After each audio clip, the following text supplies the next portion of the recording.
अस्सलाम वालेकुम। प्रोग्राम हो क्या रहा है के साथ मैं हूं शाजिया खान। प्रोग्राम में सबसे पहले बात होगी आज पनामा केस की अदालती कार्रवाई के हवाले से। आज मखदूम अली खान ने कहा है कि वज़ीर आज़म ने आर्टिकल 248 के तहत इस्तिस्ना नहीं मांगा। हुकूमती वकील इस्तिस्ना के पीछे क्यों छुपना चाहते हैं? अगर वज़ीर आज़म ने कुछ गलत नहीं किया तो इस्तिस्ना क्यों मांग रहे हैं? मरियम नवाज ने भी आज अदालत में जवाबात दाखिल करा दिए हैं। प्रोग्राम के दूसरे हिस्से में हम बात करेंगे कि हमारे हुक्मरान डिवोर्स क्या लेने जाते हैं, क्या उन्हें पता है कि डिवोर्स एजेंडा क्या है, क्या वो एजेंडा पाकिस्तान के किसी काम का भी है। प्रोग्राम के आखिरी हिस्से में बात होगी पाकिस्तानी माहीगीर भारतीय जेलों में असीर। पाकिस्तान ने तो भारत के माहीगीर छोड़ दिए, मगर पाकिस्तानी हुक्मरान ने भारत में कैद माहीगीरों के लिए क्या किया।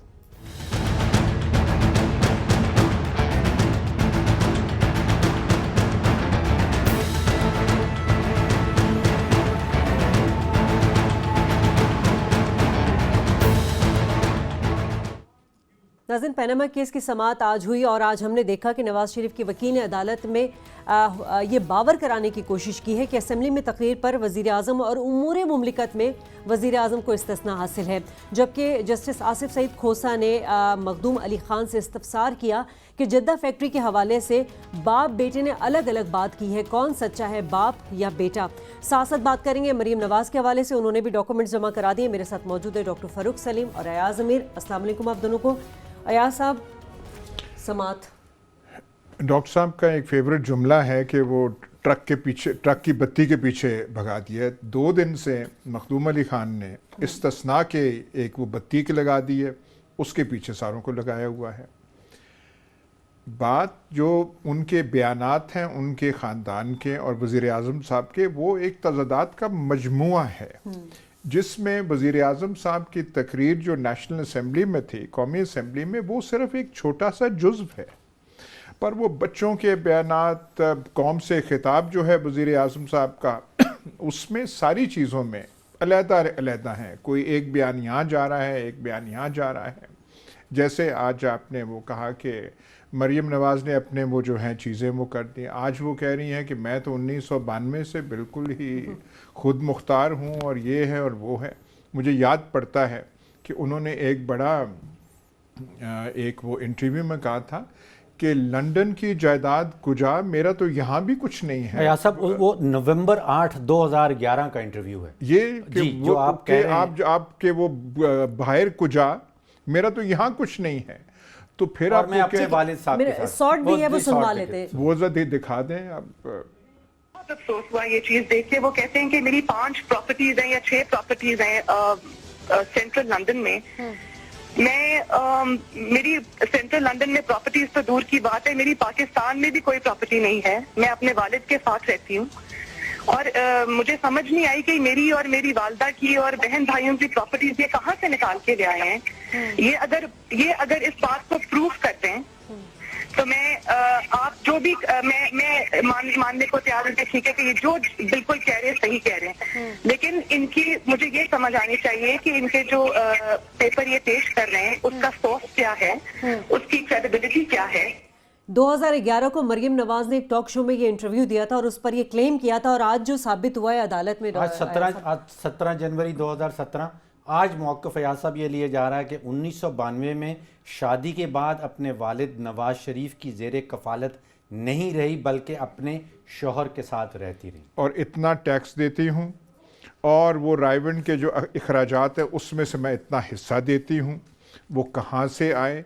वहाँ कह रही हैं 2011 में मेरा तो वहाँ छोड़ के यहाँ भी कुछ नहीं है, और कोई साबित कर दे तो आगे उन्होंने ये नहीं कहा कि साबित कर दे तो मैं कौन सी सज़ा भुगतूंगी, लेकिन ये जैसे वो शहबाज शरीफ साहब के किसी ने साबित कर दिया तो मेरा नाम शहबाज शरीफ नहीं है।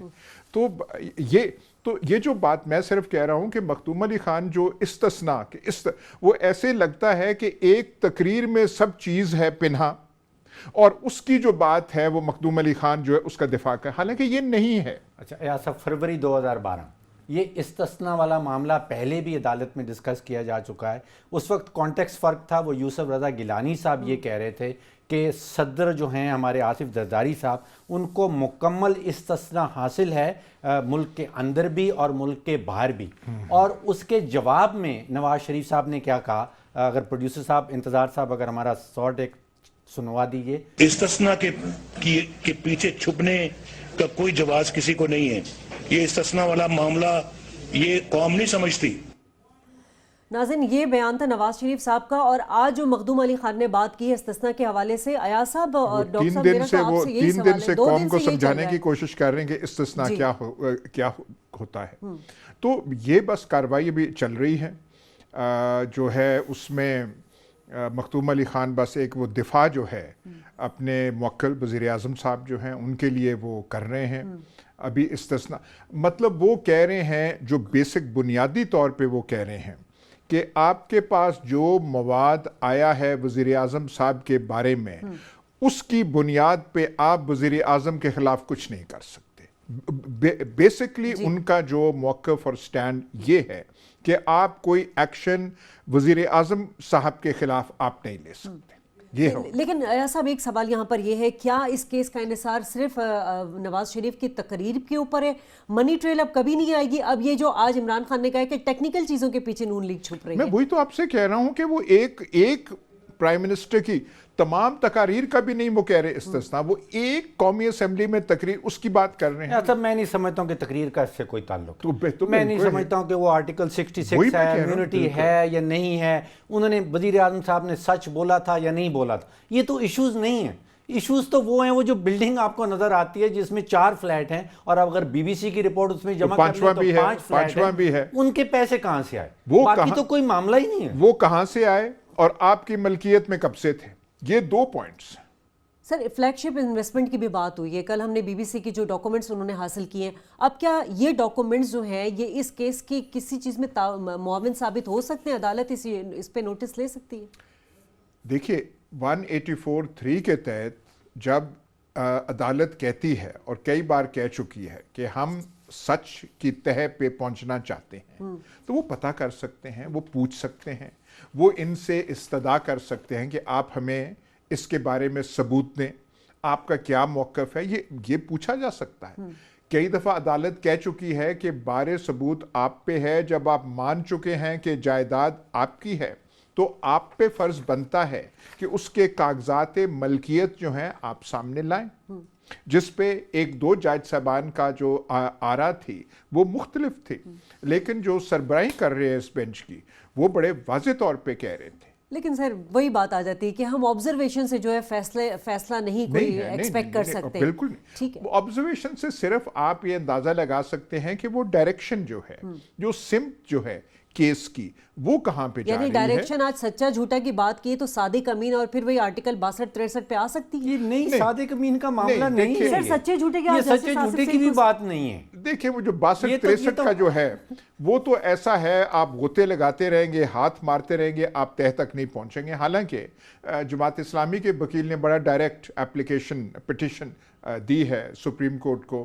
कि 62-63 के तहत क्योंकि ये गलत बयानी के मुर्तकिब हुए, अपना ये मौक़िफ़ और सबूत पेश नहीं कर सके तो इन्हें डिस्क्वालीफाई किया जाए। पर मेरा ख्याल उसमें मेरी जो नाक़िस राय है उसमें कोई इतना वज़न नहीं है। बात इसमें है कि आप बताएं कि मलकियत जो है 92 में, 93 में, 94 में वो जो है वो किसकी है? तो और 2006 पे क्यों रुक जाते हैं? 2006 में मान चुके हैं कि मलकियत है, उसका मनी ट्रेल बता दें। उसका आप पहले क्यों जाते हैं? नहीं, देखिए जब भी आपने खरीदी है वो जायदाद, आपने वो जायदाद खरीदी है, उनका वो जो इनकी कतरी कहानी है उसमें जो है उलझाव है। कतरी कहानी में है कि हमारी वो मिल्कियत थी, बेरर सर्टिफिकेट वहाँ थे, वो फलाने थे, फिर हमने तकसीम करके हमने उनकी वसीयत के मुताबिक हुसैन नवाज को ये मुंतकिल कर। अयाज साहब, 9/11 के बाद जितनी भी ऑफशोर टैक्स हेवंस थी, ये केमन आइलैंड हो जाए, ब्रिटिश वर्जिन आइलैंड हो जाए, इन्होंने बेरर शेयर के हवाले से कवानीन बदल दिए थे। अब कानून ये आ गया था 2001 के बाद, कानून ये आ गया है कि अगर आपके पास बेरर शेयर है तो वो आप अपने पास नहीं रख सकते। बेरर शेयर है कि पहले ये देखिए, अच्छा, बेरर शेयर ये है कि एक कंपनी है, उसका नाम है नेस्कॉल, हाँ, और नेस्कॉल का एक मालिक है और वो मालिक है, एक शेयर है उसके पास, वो शेयर जिसके कब्जे में होगा, फिजिकल कब्जे में होगा, वो उसका मालिक होगा। अब ये एक बेरर शेयर है, ये कतरी की जेब में पड़ा हुआ है, तो ये नेस्कॉल उसकी है। ठीक है, ये बेयर शेयर में अपनी जेब से निकाल के आपकी जेब में डाल देता हूं तो वो नेस्कॉल आपकी मलकियत में आ जाती है। 2001 से पहले की बात तो दुरुस्त है। 2001 کے بعد جب 9/11 ہو گیا تو قوانین سارے بدل دیے گئے، اور اب نیا قانون یہ ہے کہ اگر آپ بیرر شیئر رکھنا چاہتے ہیں تو آپ اپنی جیب میں نہیں رکھ سکتے. ٹھیک ہے. اس ملک کی جورسڈکشن جو ہے، اس ملک کی حکومت جو ہے، وہ ایک آفیشیل کسٹوڈین اپوائنٹ کرتی ہے، اس کے پاس یہ بیرر شیئر جاتا ہے اور وہ اپنے رجسٹر میں لکھتا ہے کہ اس بیرر شیئر کا مالک کون ہے. ٹھیک ہے. تو اب یہ صاف ہو چکا ہوا معاملہ، یہ بیرر شیئر والا معاملہ اب عدالت کے سامنے نہیں ٹھہر سکتا. سر میں یہ آپ سے کہہ رہا ہوں کہ جو بھی ان کا موقف ہے اس کے ثبوت میں اتنا سا کاغذ کا ٹکڑا بھی مخدوم علی خان نے یا دوسرے جو ان کے نامور وکلا ہیں انہوں نے پیش کیا ہے. وہ کہہ رہے ہیں کہ ثبوت انہوں نے پیش نہیں کیا، پی ٹی آئی کے پاس کوئی ثبوت نہیں. مان لیا یہ جو کیسے مان لیا جو آپ نے؟ مالک ہیں جو مالک ہیں، آپ نے کیسے مان لیا کہ پی ٹی آئی نے سپورٹ نہیں، کوئی جو ثبوت مانتے نہیں؟ ہیں کہ آپ مالک ہیں. میں تو ان سے پوچھنا یہ چاہتا ہوں کہ وہ اس ثبوت کا نام بتا دیں، وہ کیا چاہتے ہیں جو پی ٹی آئی نے نہیں دیا. سب کچھ تو دے دیا. سر ہم نے دیکھا تھا کہ آج پیناما کیس کی سماعت کے بعد جو ہے عدالت کے باہر لفظوں کی جنگ نظر آئی، نون لیگ کے درمیان بھی اور پی ٹی آئی کے درمیان بھی. ڈاکٹر صاحب نے بات کی کہ بار بار نون لیگ جو ہے وہ عمران خان صاحب کو کہتی ہے کہ آپ نے تو اے بی سی ڈی بھی ثبوتوں کی کوئی پیش نہیں کی ہے، آپ کیا بی بی سی کرتے رہتے ہیں. وہ کون سے ثبوت ایکسپیکٹ کرتے ہیں پی ٹی آئی سے، اس پر بات کریں گے اس بریک کے بعد.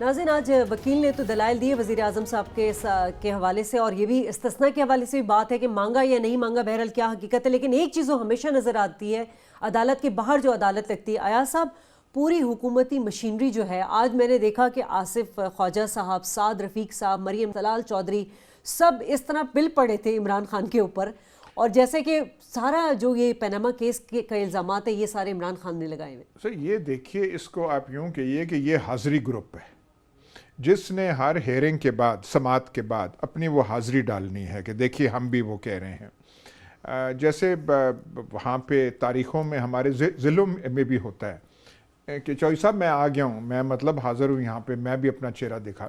یہ وہاں پہ خانہ پوری کرتے ہیں اس کے سامنے. ان کو کیا چودھری صاحب سے کچھ وصولی بھی تو کرنی ہوتی ہے نا. سر وصولی ہے، ان کی وزارتیں ہیں، انہوں نے وزارتوں کا وہ دکھانا کچھ ہیں اور کچھ بننا چاہتے ہیں. وہاں تو وہ نہیں، یہاں وہاں تو وہ پوچھا جی آپ نے کیا کیا، یہ کیا کیا، پھر جا کے بتاتے ہیں ہم نے یہ کیا، ہم نے عمران خان کے جو دلائل تو اس کو ایسے کر دیا، ہم نے یہ کر دیا.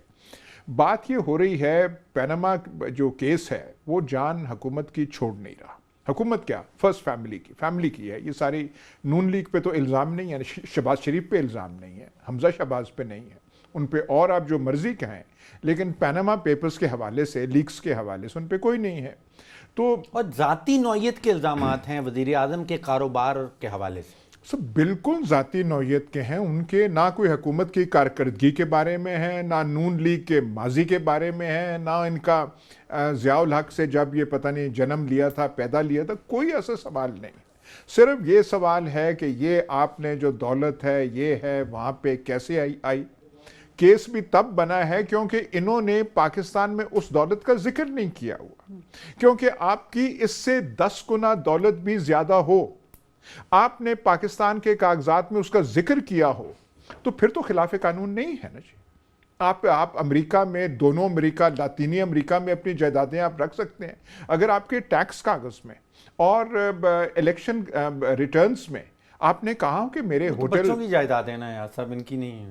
سر میں کہہ رہا ہوں کہ اگر یہ کہیں بچوں کی جائیدادوں کا بھی ذکر ہوتا پیناما لیکس سے پہلے، جب پیناما لیکس آنے والی تھی، تب انہوں نے عافیت اس میں سمجھی کہ ایک چینل کے سامنے آ کے انہوں نے کہا ہاں الحمدللہ ہمارے وہ فلیٹس ہیں. اس سے پہلے کیوں نہیں کہا؟ اچھا، پچھلے 2 دن سے ایک چیز جو مجھے نظر آ رہی ہے صاحب وہ یہ ہے کہ عدالت کے اندر وزیر اعظم کے وکلاء کچھ اور موقف اختیار کرتے ہیں، اور انہی کے جو سپوکس پرسن ہیں وہ عدالت کے باہر آ کے ایک مختلف موقف اختیار کر رہے ہیں. کیونکہ عدالت کے اندر انہوں نے ڈیفینیٹلی 248 آرٹیکل کے تحت استثناء مانگی ہے، اور باہر آ کے پھر یہ کہتے ہیں کہ جی ہم نے نہیں مانگی, ہم تو اس کا اشارہ دے رہے تھے, ریفرنس دے رہے تھے. کل سارا دن آرٹیکل 66 کی استثنا کے اوپر بحث ہوتی رہی, آج انہوں نے سارا دن 248 کے اوپر لگا دی. استثنا کی بات ڈیفینیٹلی ہو رہی ہے, عدالت کے اندر مانگی جا رہی ہے. وہاں پہ قانونی جنگ ہو رہی ہے, یہاں پہ سیاسی جنگ ہے, کیونکہ آپ مخاطب ہو رہے ہیں پاکستان کے عوام سے, سارے وہ چینلز وہاں پہ پہنچے ہوتے ہیں, تو آپ اپنے اس کو ڈیفینڈ کر رہے ہیں. لیکن ایک بات ہے, دیکھیے جب ایسے بیٹی کا نام آ رہا ہو, بیٹی اپنا دفاع دے رہی ہو, دادی کا آج نام آ گیا ہے کہ ان کی ساری ملکیت ہے, آج ہمیں پتہ چل گیا کہ وہ شمیم ایگریکلچرل فارم ہے شاید اس کا نام, وہ رائمنڈ کا. یہ ہمارے معاشرے میں شازیہ یہ چیزیں اچھی نہیں سمجھی جاتی. ہم کہتے ہیں یار عورتوں شورتوں کا, لیکن یہ کیس ایسا چل رہا ہے کہ سارا کا سارا مواد جو ہے اٹھ رہا ہے, اور ایک دن کے لیے نہیں اٹھ رہا, بدستور روز بروز 9 مہینے ہو گئے. اب تو ٹیلی ویژن کیمروں کے سامنے آ رہا ہے. یہ بتائیے کہ زرداری صاحب کے اوپر آپ سوئس فراڈ کیس شروع کرتے ہیں تو وہ کہتے ہیں میرے پاس استثنا ہے. یہاں پہ آپ پینما کا کیس آتا ہے تو کہتے ہیں میرے پاس استثنا ہے. تو یہ سارے طاقتور لوگ جو ہیں ان کے پاس تو قانون کے حوالے سے کہیں نہ کہیں استثنا ہے. تو صرف کمزور کے لیے قانون بنایا گیا ہے کہ کمزور آدمی کو پکڑ لیا جائے. ایک میں فرق کر دوں, صدارتی استثنا اور چیز ہے. صدر کا وہ ہے کہ وہ اس کے خلاف ٹرم آف آفس میں جب وہ صدر ہے کوئی ایکشن نہیں لیا جاتا. اس قسم کا استثناء پرائم منسٹر کے پاس ہمارے آئین میں نہیں. لیکن آج اسٹیٹمنٹ مخدوم علی خان کی ہے کہ امور مملکت چلانے میں وزیر اعظم کو استثناء حاصل ہے. آرٹیکل 248 میں وزیر اعظم کا بھی نام ہے, صدر کا بھی نام ہے, گورننس کا بھی نام ہے. سر یہ جو فلیٹس آپ نے خریدے ہیں یہ امور مملکت تو آپ نہیں چلا رہے نا جی. اس میں آپ نے وہاں بیٹھ کے پریس کانفرنسز ہوا کرتی پریس کانفرنسز ہے, تو وہ تو آپ وہاں پہ پرائم منسٹر کو امیونٹی, اگر امیونٹی حاصل ہوتی تو پہلے دن کہتے جی آپ یہ کیس سن ہی نہیں سکتے کیونکہ ان کو امیونٹی ہے. صدر زرداری کے بارے میں ان کا وہ سٹینڈ تھا کہ آپ پریزیڈنٹ کو نہیں کسی کٹہرے میں کھڑا کر سکتے. تو یہ قانون میں طاقتور لوگوں کے لیے استثنا دی ہوئی ہے, اور جو کمزور آدمی ہے وہ دھنیا چوری کرتا ہے تو پکڑا جاتا ہے. وہ دھنیا چور کو بھی استثنا پر دیکھیے یہاں پہ تو وہ دھنیا والی بات ہو گئی ہے نا. اگر ایسے بات ہوتی تو وزیر اعظم جو کہ بکلا نہ تبدیل ہوتے, نہ اتنے بھاری بھرکم ہوتے, نہ اتنے نامور ہوتے, نہ انہیں اتنی تعویلیں دینا پڑتی, پر وہ تعویلیں دے رہے ہیں. اچھا ڈاکٹر صاحب نے 3 پہلو اٹھائے تھے کل کہ اخلاقی, سیاسی اور قانونی طور پہ ہم دیکھ رہے ہیں کہ ان کے وکیل بہرحال جو بھی ایک اسٹرانگ جو ہے اوپینین انہوں نے ڈیفینڈ کرنے کے لیے وہ سب ابھی تک ہم منی ٹریل پہ آئے نہیں ہیں. ابھی تک ہم فلیٹس کی ملکیت پہ نہیں, ابھی تک صرف پرائم منسٹر ہیں. سر وہی دلائل وزیر اعظم صاحب کو عدالت کے باہر اخلاقی طور پہ کمزور کر رہے ہیں. وہ تو یہ پتہ نہیں اخلاقی طور پہ کمزور ہوتے ہیں یہ نہیں, میں کئی دفعہ کہہ چکا ہوں یہاں پہ پتہ نہیں آپ یہ برطانیہ, کینیڈا اور وہ ان فلانوں کی آپ یا فرانس کی آپ وہ مثال نہ لیں, یہاں پہ پتہ نہیں ہوتے ہیں. آج وہ جج صاحب نے برطانیہ کے حوالے سے بھی کہا کہ برطانوی عدالت یہ کہہ چکی ہے کہ کرپشن کو پارلیمانی استثناء حاصل نہیں ہے. چلو انہوں نے کلیئر کر دیا, نہیں تو وہ بھی کر لیتے کہ ہمیں وہ سوال پوچھا جا رہا ہے. کھوسا صاحب سوال پوچھ رہے ہیں, آنریبل جسٹس کھوسا صاحب, کہ کیا بچے سچ بول رہے ہیں یا والد؟ سر دیکھیں اب بات سنیں, مطلب ہے کہ آپ جب میں آپ سے پوچھوں یا آپ مجھ سے پوچھیں بھئی کون, اس کا مطلب ہے مجھ پہ جھوٹ کا شائبہ ہو رہا ہے. کوئی اچھی باتیں ہیں یہ, لیکن اس میں پرائم منسٹر اور ان کی فیملی اس پوزیشن میں آ گئی ہیں, ان کو اپنا دفاع جو ہے کرنا پڑ رہا ہے, کوئی خاطر خواہ جواب ان کو نہیں مل رہا. مخدوم صاحب کہتے ہیں کہ تقریر کو بطور شہادت پیش نہیں کیا جا سکتا. تقریر کو اور ان سے پوچھا تھا کہ وہ ایک تو نیشنل اسمبلی میں تھی, پر جو وہ باقی بولے تھے اس کا ہم کر سکتے ہیں. یہ نہیں. جسٹس کھوسا صاحب کہہ رہے ہیں کہ عدالت قرار دے چکی ہے کہ پارلیمنٹ میں کی گئی تقریر ارکان کے خلاف بطور ثبوت استعمال کی جا سکتی ہے تو ٹھیک ہے. پر وزیر اعظم نے قوم سے خطاب کیا ہے, وہاں پہ انہوں نے ڈیفنس کیا ہے, انہوں نے کہا کچھ سب جو ہے وہ سب ڈاکیومنٹڈ ہے, تمام چیزیں دے دی گئی ہیں. ابھی تک اس کیس میں جب سے سپریم کورٹ میں کیس یہ شروع ہوا ہے ایک کاغذ کا ٹکڑا سوائے وہ میرے خیال وہ تاریخ کا حصہ بن گیا، وہ قطری جو استثناء خط کی ہے۔ بات جو کل سے ہم 2 روز سے سن رہے ہیں، یہ کیوں اٹھایا گیا؟ کیا وزیر اعظم کو پاناما لیکس میں صرف ایک تقریر کے تناظر میں نکالنے کی بات ہے؟ نہیں، وہ صرف ایک تقریر، جو ان کا سارے کا سارا دفاع ہے یہ اس تقریر کے بارے میں ہے جس میں وزیر اعظم صاحب نے بڑا وہ فخریہ انداز میں کہا تھا تو جناب والا یہ ہے وہ سورسز، یہ ہے وہ منی ٹریل، یہ جدہ سے وہاں گئی، صرف اس کا ہے، تو باقی یہ تو سب نہیں۔ چیزیں اویلیبل ہیں، سب سورسز اویلیبل ہیں، پھر استثناء کا کیا نہیں تو سوال یہ پیدا ہوتا ہے؟ وہی تو ان سے پوچھا گیا مختوم علی خان سے کہ اگر انہوں نے غلط بیانی نہیں کی تو آپ یہ پھر استثناء آپ کیوں کر رہے ہیں، اتنا وہ کیوں کر رہے ہیں؟ ان سے تو آج یہ پوچھنا چاہیے تھا کہ کتنی دیر آپ نے اس ایک نقطے پہ آپ نے بحث کرنی ہے، آپ نے اس پہ کتنے دلائل دینے ہیں۔ تقریباً 2 دن تو وہ دے چکے ہیں۔ 9ویں سماعت تھی آج 9ویں سماعت تھی اس کیس کی، اور 10 اس سے پہلے ہو چکی ہیں شاید؟ جی 10 جو ہے، اور وہ جو ہے اب وہ ابھی لیکن جو اس کا سبسٹنس ہے کیس کا، جو اس کا کور ہے، جو اس کا بالکل وہ دل ہے، اس پہ ابھی تک کوئی ٹچ نہیں ہوا۔ ٹھیک کہہ رہے ہیں، اور بالکل یہی بات ہے کہ ہم نے جب سے دیکھا ہے کہ اس کیس کی سماعت ہوئی ہے، بات بیانات اور تضادات اور استثناء پر ہی آ کر رک گئی ہے، منی ٹریل کا کہیں کوئی نام نظر نہیں آ رہا۔ بہرحال بریک لیں گے ناظرین، بریک کے بعد بات کریں گے ہم ورلڈ اکنامک فورم کے حوالے سے۔ نواز شریف صاحب جو ہیں ادھر تو پاناما کیس کو فیس کر ہی رہے ہیں، لیکن وہ شرکت کے لیے اس اجلاس میں وہاں پہنچ گئے ہیں۔ لیکن سوال آج ہم اس سیگمنٹ میں یہ اٹھائیں گے، کیا ہمارے حکمرانوں کو پتہ بھی ہے کہ ڈیووس کا ایجنڈا کیا ہوتا ہے اور کیا حاصل کیا جاتا ہے؟ بریک کے بعد۔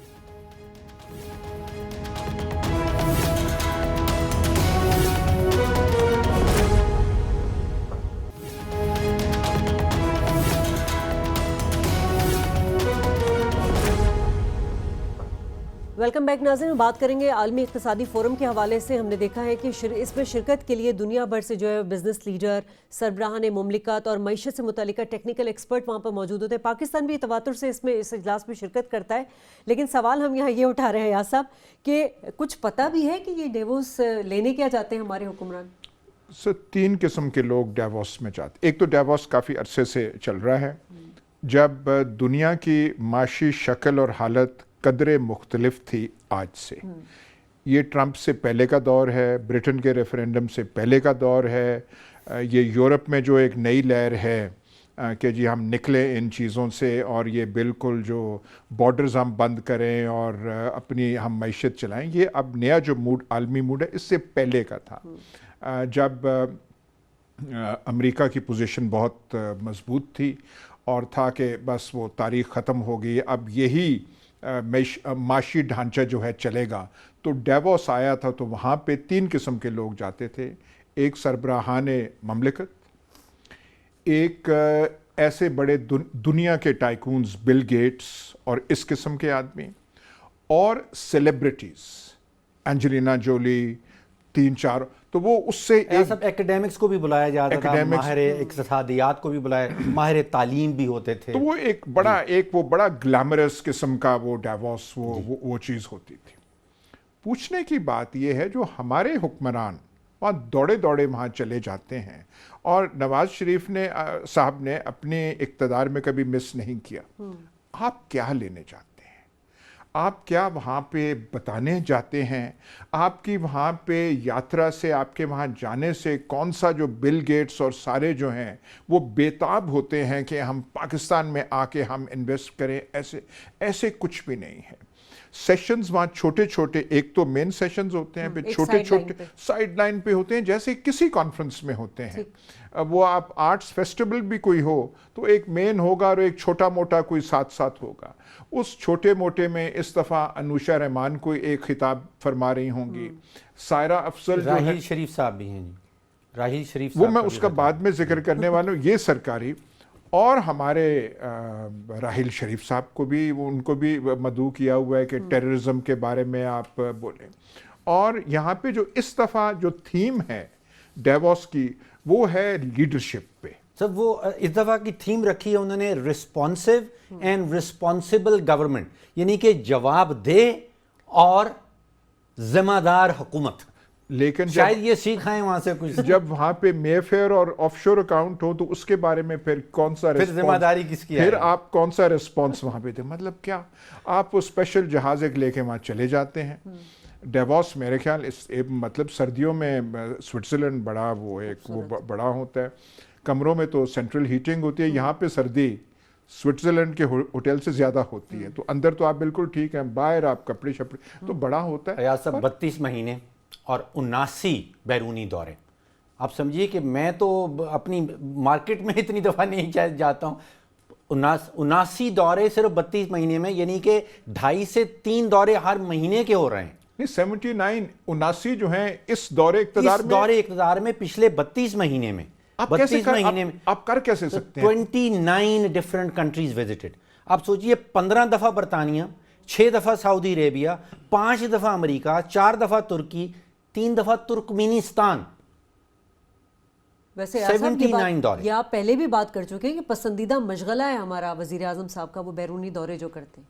नहीं, पर जैसे ये कह रहे हैं शायद ये मार्केट इतनी दफ़ा ना गए हों, ये मतलब है कि आप देखें, पर डेवोस में जाने का वहाँ पे एक ख़ास माहौल होता है, एक ख़ास किस्म का माशी एजेंडे पे जोर दिया जाता है कि कैपिटल को फ्री होना चाहिए, फ्री ट्रेड होनी चाहिए, लिबरलाइजेशन होना चाहिए। न्यू लिबरल एजेंडा जो है डेवोस का है, जो दुनिया में अब जो है ये जो इलेक्शंस वगैरह हुई हैं इस पे सवालिया निशानात वगैरह उठ रहे हैं। ये अभी तक हम नहीं समझ पाए हैं, ये जो एंटी ग्लोबलाइजेशन वाला मामला था, और ये तो सब ग्लोबलाइजेशन के लिए था। ये ग्लोबलाइजेशन का समिट डेवोस जो है एक हाई पॉइंट था होता सारा, कि ग्लोबलाइजेशन तमाम बीमारियों का जो इलाज है वो ग्लोबलाइजेशन। अच्छा, एक मजबूरी भी है वज़ीर आज़म साहब की। याद साहब देखिए, जब हम बजट पास करते हैं, 2016-17 का बजट पास हुआ, तो आपने बजट में लिखा है, आपने एलोकेट कर दिए हैं पैसे सदर साहब को 8 लाख रुपया रोज़ाना का फॉरेन टूर्स के लिए, 22 लाख रुपया उनके प्रेसिडेंट हाउस पे खर्च हो रहा है रोज़ाना का, और 8 लाख रुपया आपने रोज़ाना का उनके फॉरेन टूर्स के लिए एलोकेट कर दिया। वज़ीर आज़म के लिए 23 लाख रुपया वज़ीर आज़म घर के लिए मेंटेनेंस के लिए, और 47 लाख रुपया रोज़ाना का फॉरेन टूर्स के लिए। अब ये आपने दे दिया है बजट में उनको, तो उन्होंने इस्तेमाल करना है, तो 79 ट्रिप नहीं लगाएंगे तो ये पैसे कैसे जाएंगे? सर, और सेहत और तालीम, अब सोचिए यहाँ इस मुल्क में जहाँ पे कौन सी बातें करनी है, पर कैपिटा इनकम आती है कोई आपकी रोज की 300-400 रुपया फी पाकिस्तानी, और यहाँ 47 लाख रुपए की एलोकेशन कर दी गई है। बहरहाल मैं ये कह दूं कि डेवोस में हम ना 3 में ना 13 में ना हमारा ताल्लुक, ना हमारा कोई रेलेवेंस, ना हमारी बात वहाँ कोई सुनता है। राहिल शरीफ वहाँ जाएंगे, उनकी बात वो टेररिज्म के हवाले से शायद वो सुनी जाए, उनकी बात सुनी जाए, और उनके जो खिताब करेंगे वहाँ पे हाज़िरी ज़्यादा हुई तो एक और गम का सामान जो है वो पैदा उनको किस हो जाएगा। एस्पेक्ट से बुलाया गया है? क्योंकि पिछले साल जब 2016 में इस फोरम से इजलास से खिताब किया था तो दहशतगर्दी, नवाज शरीफ ने दहशतगर्दी के हवाले से बात की थी कि मईशत गैर मुस्तहकम हो रही है। अब इस पॉइंट ऑफ व्यू से बुलाया गया या 39 ममालिक की जो नहीं, उनको ये है दहशतगर्दी के हवाले से। देखिए, डेवोस का जो समिट इस दफा है, जो दुनिया में तब्दीलियां हुई हैं, ट्रंप से लेके ब्रेक्सिट तक, और ब्रेक्सिट से लेके फ्रांस के होने वाले इंतखाब तक, और रेफ्यूजी क्राइसिस तक, ये अपना एक जो है एक क्या कहते हैं जस्टिफिकेशन, जवाज, मीनिंग जो है तलाश कर रही है डेवोस समिट। तो क़यादत का उन्होंने ये थीम है वो करेंगे, और दहशतगर्दी पे होगा जिसके लिए हमारे साबका सिपा सलार को बुलाया गया है। शायद वहाँ पे अटेंडेंस जो है ज़्यादा हो, उनकी बात शायद सुनी जाए। मुमलिकत बराए सेहत सारा अफजल तारट ये भी गई हैं, वज़ीर ममलिकत वो जो आईटी की जो है अनुषा जी, वो भी गई हैं। चलिए वो तो समझ में आता है, लेकिन ये सायरा अफजल तारर साहिबा गई हैं रिप्रोडक्टिव हेल्थ या कुछ इस किस्म का। शायद सब लोग वापस कुछ सीख के आ जाएं, रिस्पॉन्सिबल गवर्नमेंट, एक जिम्मेदार गवर्नमेंट बन जाए, वापस आ जाएंगे। डॉक्टर साहब इसमें क्या है, थोड़ा सीख सिखा के आ जाएंगे, थोड़ा सयाहत करके आ जाएंगे। वैसे एक बात है, मैं ये कहूँ कि जिस मजलिस में आपका कोई मतलब है, कोई काम बनता ना हो, फिर भी आप छाती तान के आप चले जाएं, तो ये बड़े दिल गुर्दे की बात बड़ी है। मजे की बात है। 79 ट्रिप हैं, 1000 से ज्यादा लोग इन 79 ट्रिपों में लोग आपके साथ गए हैं, बाकी लोग भी। इनका खर्चा वर्चा जमा करना शुरू कर दें आप, तो कहाँ तक मामला पहुंच जाएगा। अच्छा, वो फॉरेन ऑफिस ने ये भी कहा कि जी इनकी मीटिंग्स फलाने लोगों से तय हो चुके हैं, वो कोई इधर उधर के जो ममालिक हैं उनसे वो कोई इतना कोई हैवी वेट मीटिंग जो है कोई ऐसे नहीं है जैसे जब मुशर्रफ जाया करते थे। वो 9/11 और जो हमारी war on terror so called और सारा था, उस वजह से पाकिस्तान की रेलेवेंस और अहमियत जो है और मुशर्रफ साहब की बहुत बन गई थी। गलती तो बजट बनाने वालों की आयात साहब, अगले साल जिन्होंने वो रकम दे दी है, रकम दे दी है तो कहीं खर्च करनी पड़ेगी, और उन्होंने अगले साल उनको बजट कम दे दें तो फिर वो डेवोस जाना बंद कर बजट भी खुद ही वो बनाने वाले हैं और वो करने वाले हैं। लेकिन मैं फिर भी कहूंगा कि ये हिम्मत की बात है कि जहां पे आपका कोई जाना बनता ही नहीं है, कोई आपसे मिलने के लिए बेताब नहीं है, आपको कहने के लिए कुछ भी नहीं है। उनका टाइटल ये है कि न्यू रियलिटी आ गई है पाकिस्तान में। ये मईशत वज़ीर बेहतर हो आज़म साहब गई ने है। वहां पे ये ठीक है। बताना है कि एक नई रियलिटी पाकिस्तान में आ गई है और आप सब लोग आएं और इन्वेस्ट करें। और यहाँ पे इन्वेस्ट बहरहाल अवाम जो है दिल बर्दाश्ता नहीं हो। वज़ीर आज़म साहब हैं, इलेक्टेड वज़ीर आज़म साहब हैं, वर्ल्ड इकनॉमिक फोरम और इस्तेहकाम मईशत के घर से गए, तो थोड़ा हौसला रखें अवाम। ब्रेक लेंगे नाज़रीन, ब्रेक के बाद वापस आएंगे तो बात करेंगे पाकिस्तानी माही गिरोह के हवाले से। उनकी मुश्किलात और मसाइल तो हैं ही, लेकिन जब जो वो कैदी जो भारत में वो माहीगिर जो भारत में कैद है, हुक्मरानों ने उनके लिए क्या किया, इस पर बात करेंगे ब्रेक के बाद।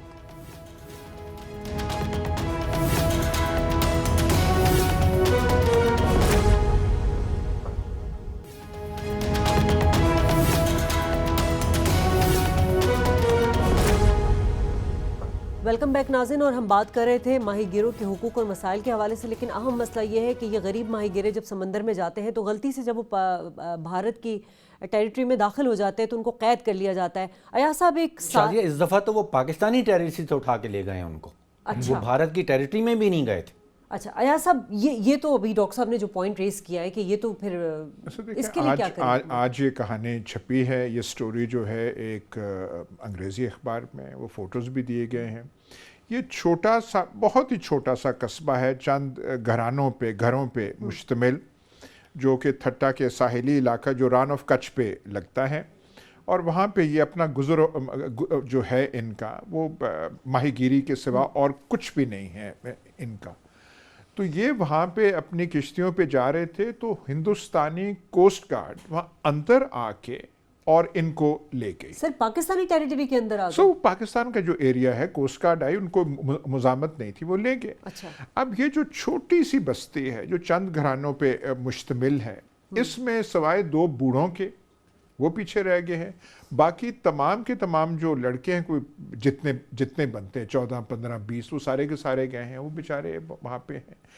कहने का मतलब सिर्फ ये है, हमने अभी हाल ही में कुछ चंद दिन हुए हैं, एक बड़ी खेप हिंदुस्तानी माहीगीरों की हमने रहा की। लेकिन जब रहा किया तो हमारी हुकूमत को चाहिए था कि उनके इल्म में था, अगर नहीं था तो ये इससे बड़ी गफलत क्या हो सकती है कि वो हिंदुस्तानी हकाम से कहें कि भाई आप हमारे या सब बजट नहीं, हमारे पास पैसे नहीं उनको वापस लाने के लिए। जो हमने वो डेवोस जाना है इसलिए 8,000 पाकिस्तानी शहरी इस वक्त दुनिया भर के जेलों में पड़े हुए हैं। ये रिकॉर्ड हमारे पास है, लेकिन हमारे पास कोई तरीका नहीं है कि हम उनके लिए वहाँ पे जाके कोई वकील कर सकें, उनको किसी तरह छुड़ा के वापस ले आ सकें। अब देखिए, पाकिस्तानी जान की यहाँ पे कोई कीमत नहीं है। ये जो बेचारे थट्टा वाले हैं, जो रान ऑफ कच्छ वाले हैं, इन्होंने कोई कानून नहीं तोड़ा, कोई स्मगलिंग में नहीं पकड़े गए, कोई ट्रैफिकिंग में नहीं पकड़े गए, कोई बगैर वीज़े के नहीं पकड़े गए। 4,000 पाकिस्तानी इस वक्त सिर्फ हमारे अरबी ममालिक की जेलों में हैं, उनका कोई वाली वारिस नहीं है। जो वर्कर्स कॉम्पनसेशन एक्ट 1923 में गोरा बना गया था, आप अंदाज़ा करें कि आज अगर कोई आदमी अपनी जान खो बैठता है सर्विस के दौरान, किसी मिल में काम करते के दौरान, जो जान की कीमत है पाकिस्तान में, वो सिंध में उसकी कीमत 5 लाख रुपए है, पंजाब में 4 लाख रुपए है और खैबर पख्तूनख्वा में 3 लाख रुपए है। अगर वो मर जाता है आपका, उसको 3 लाख रुपया खैबर पख्तूनख्वा में मिलेगा। ये जान की कीमत है, आप तो कैदियों की बात कर रहे हैं। सर इनकी जान की कीमत क्या है? ये हुकूमत के लिए थोड़ी ना है कि वो 24वीं एक्ट में तरमीम करा लें, अपने मुफादात के लिए तरमीम करा लें। ये तो वर्कर्स हैं, इनकी जान की कीमत इसमें क्या है? इस्तदा दरख्वास्त है दफ्तर खारजा को कि इनका केस लिया जाए, कोई वहाँ पे कोई आदमी जाए, इनका पता करे, किसी जेल में बंद होंगे वहाँ पे। और सर उनके साथ जो उनके साथ सुलूक रवा रखा जाता है, जो हमारा दिल्ली सफारतखाने में जो हमारा काउंसलर ऑफिशियल्स हैं उनको वहाँ पे जाना चाहिए, इस खबर को पढ़ के कुछ एक्शन देना चाहिए। ये मतलब ये एक बुनियादी हमारा एक हुकूमती फ़र्ज़ होता है और हमारा शहरियों को प्रोटेक्ट करना, तहफ़्फ़ुज़ फराहम करना, ये बात कह रहे हैं आप? मैं कहता हूँ जी ये जो खबर आ चुकी है वहाँ पे वो तो बहुत लंबी दास्तान है कि क्या जिम्मेवारी बनती है, लेकिन इस ख़ास खबर पे हमारा जो न्यू दिल्ली में सफारतखाना है उसको हरकत में आना चाहिए, सफ़ीर साहब को आना चाहिए, काउंसलर ऑफिशियल को उन जेलों में भेजना चाहिए, वहाँ पे इनका कुछ हो। वो बेचारे गरीब से गरीब तर हैं, वो जो आदमी हैं, वो तो खबर में ये लिखा हुआ था क्योंकि वहाँ उनके लिए कोई रोज़गार अब फराम करने के लिए कोई नहीं है, मर्द तो वहाँ पे रह नहीं गए। तो ये क्रैब्स जो होते हैं, जिन्हें हम क्या कहते हैं उर्दू में, क्रैब्स का क्या नाम होता है, वो डिग करके वो कर रहे हैं, उस केकड़े जो हम कहते हैं उससे वो करके वो कर रहे हैं।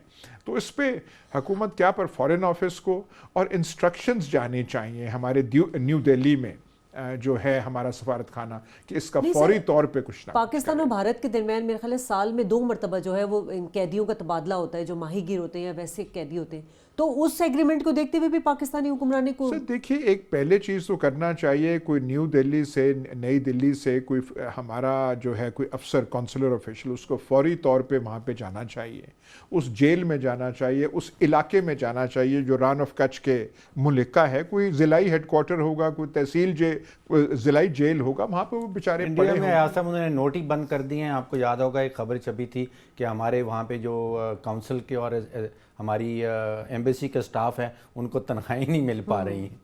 तो फिर भी उनको कोशिश करना चाहिए, इसका वो बिल्कुल एक्शन लेना चाहिए। ये बड़ी अफसोसनाक सी खबर है। दूसरी अफसोसनाक बात ये है कि मीडिया में इस तरह की खबरें जो है ना वो बहुत ज़्यादा कम इस मतलब इनको हाईलाइट किया जाता है। हम लाइन ऑफ कंट्रोल पे बात कर लेते हैं, हम पाक भारत कशीदगी पे बात कर लेते हैं, मगर हम इस इशू को बहुत कम लाइन ऑफ कंट्रोल पे भी और कश्मीर पे भी हम इतनी बात नहीं कर रहे जितना कि होना चाहिए।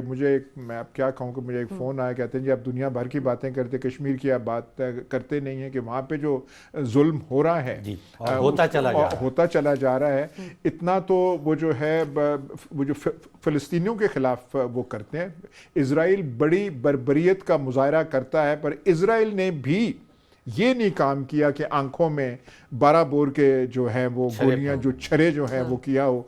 200 आदमी अंधे जो हैं या जिनकी बिनाई मुतासर हुई है, इजराइल में भी नहीं हुआ। लेकिन सर भारतीय फौज का जो मोराल है ना, वो सोशल मीडिया पे जो उनके अपने फौजी जिस तरह वो बात कर रहे हैं मोदी सरकार के ऊपर, वो सारी कलई खुल गई है उनकी। नहीं, पर वहाँ एक तरफ है कि हम पता नहीं क्या तरक्की कर रहे हैं, हम कौन सी मैशत वो बन रहे हैं, पर वो जो BSF का जो सपाई है जिसने वो जो वायरल वो जो एक वीडियो कर दी जो वायरल होगी कि ये हमें खाना मिलता है, तो देखिए नहीं वो यार साहब मैं नहीं देख पाया उसमें क्या उसमें उसने कहा कि ये हमें खाना मिलता है। उसने वो दाल का कुछ वो दिखाया और चपाती उसने वो दिखाई, और ये हैं जो कि बॉर्डर पे और ऊंचाइयों पे जो कि वहाँ पे डिप्लॉयड हैं, जैसे हमारे जवान जो है वहाँ पे डिप्लॉयड हैं। उन्होंने कहा जी ये हमें खाना मिलता है।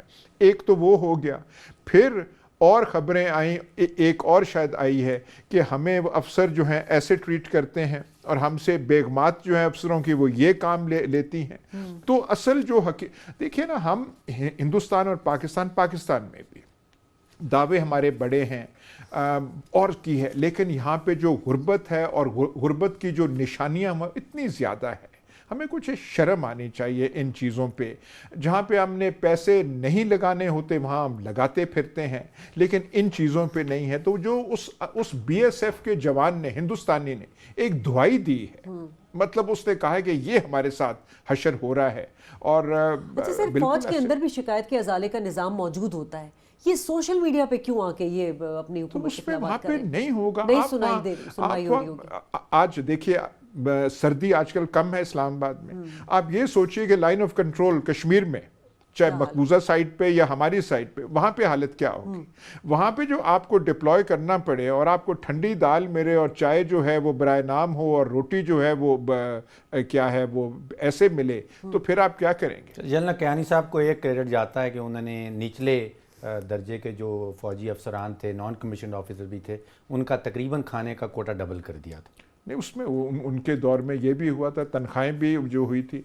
आजकल जो है आप देखें जो पाकिस्तानी फ़ौज में पाकिस्तानी फ़ौज की नौकरी जो है उसकी मांग बहुत ज़्यादा है। फ़ौज में नौकरी मिल जाए, तनख्वाह अच्छी है, बाकी चीज़ें अच्छी हैं, तो इसको हमारे गांव वगैरह में बहुत अच्छी नौकरी समझा जाता है। देखिए उनके अस्पताल के अरेंजमेंट्स जो हैं वो भी सिविलियंस के मुकाबले में उनकी मैनेजमेंट बहुत ज़बरदस्त है। उनके अफसरान के, उनके फ़ौजियों के, सिपाहियों के बच्चों की आगे जो तालीम का इंतज़ाम है उनका भी उन्होंने ख़ास ख्याल रखा हुआ है। थोड़ा कहा कि हमारे आर्मी चीफ जनरल राहिल शरीफ या जो अब हमारे हाजिर आर्मी चीफ हैं वो जिस तरह ख्याल रखते हैं, भारतीय आर्मी चीफ ने जब ये इन्होंने कंप्लेन की टेरिबल फूड के हवाले से इस फौजी ने सोशल मीडिया पर, उस बजाय उसका बंदोबस्त करने के और भड़कियां मारी हैं उन्होंने। हाँ कि वो कि इसमें वो रहना चाहिए था, ये रहना चाहिए।